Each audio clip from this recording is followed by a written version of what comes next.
This is Jack Whitehall's worst ever World Cup kits.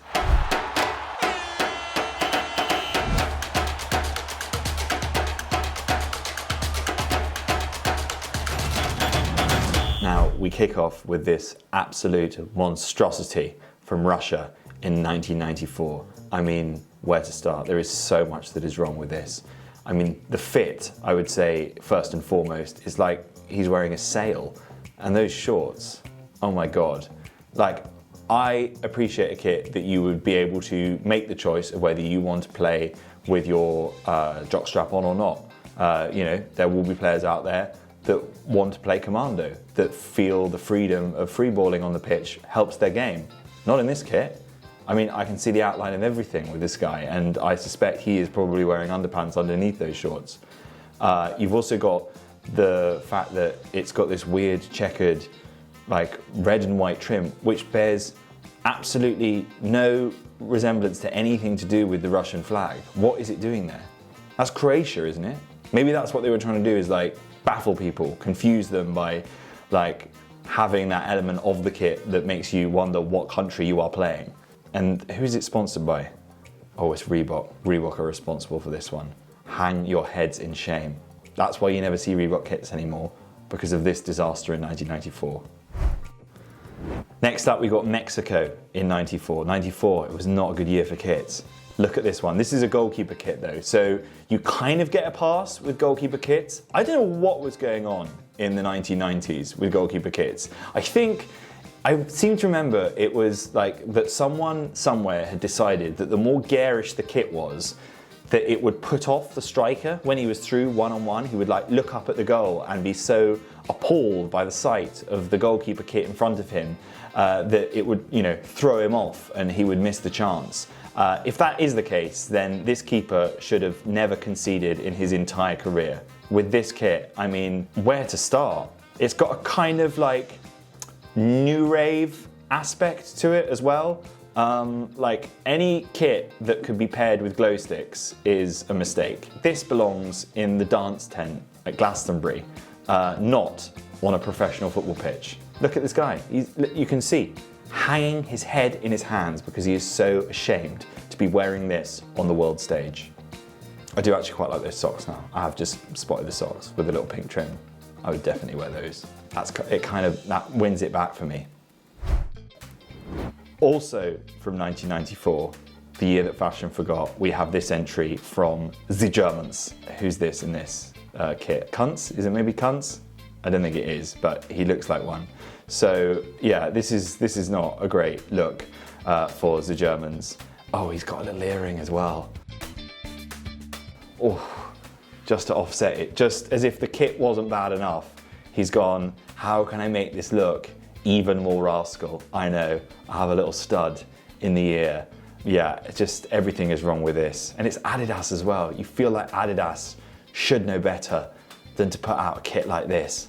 But I feel like Germans, historically, the kits are f***ing terrible. The teams, unbelievable, so good on the pitch.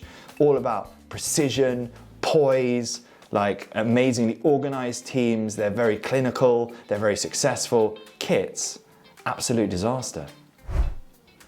Our next entry is from Japan, from the 1998 World Cup.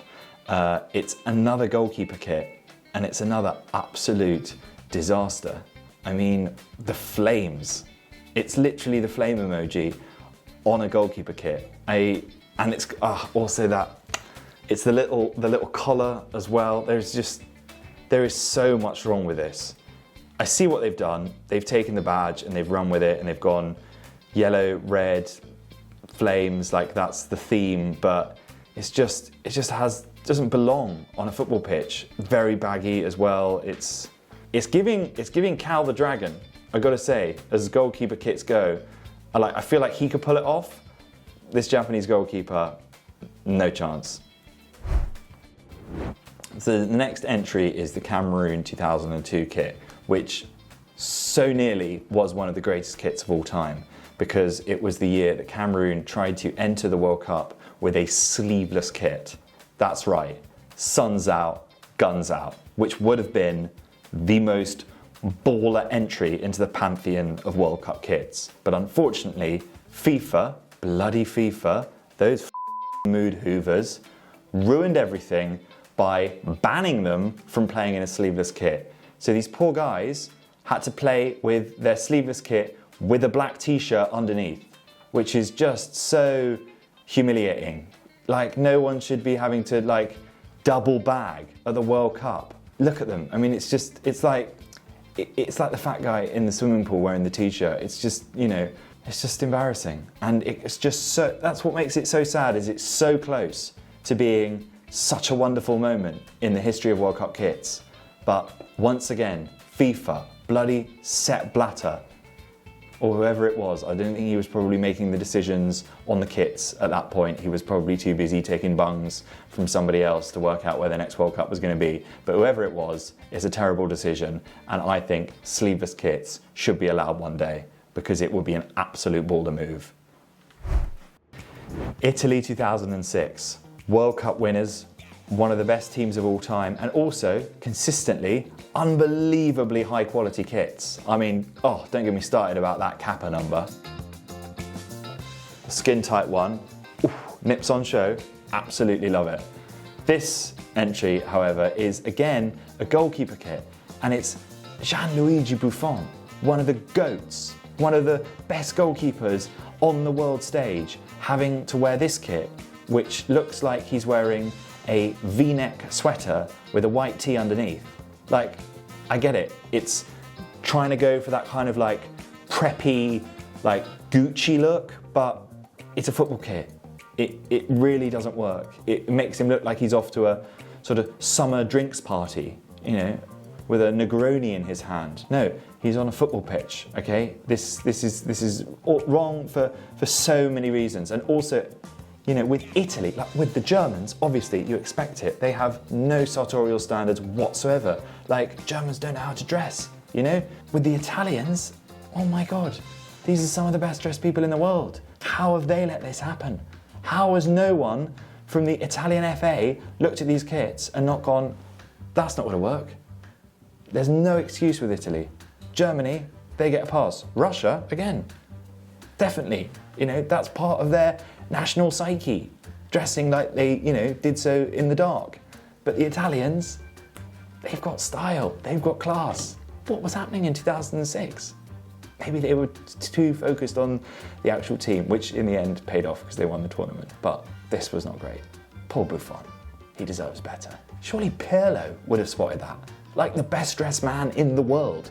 Like, surely Pirlo, that's on Pirlo actually. I blame him. Pirlo should have been like, what the is that, okay? Like, he should have spotted that, right? Because that's a guy with an eye for fashion. South Africa, 98. This is not a good look. I think it's Benny McCarthy here. It looks like a sort of magic eye. I mean, this is not good. And it's Kappa as well. You know what? Maybe this was the year that Kappa produced this kit and then they were just like, we need to clear the decks completely, start all over again. We need a new idea, we need a new approach. And then someone was like, let's make it look like people are wearing leotards. Let's essentially like have all of our kits from now on made out of skin-tight lycra. We will change the kit game forevermore. It was this kit that made them do that. It was this absolute monstrosity that made them think, we need to approach this in a completely different way.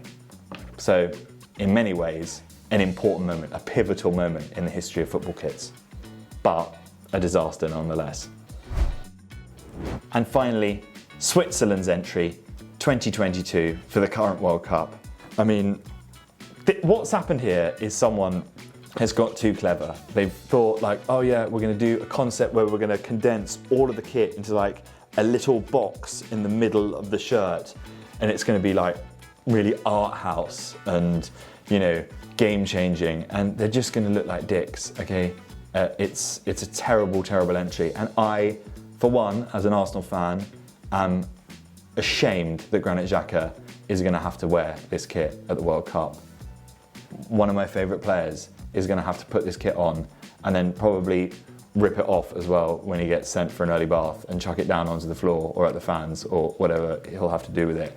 But this is not a kit that Granit Xhaka deserves to wear. Switzerland, they deserve to go out early because of this kit. That's how bad it is.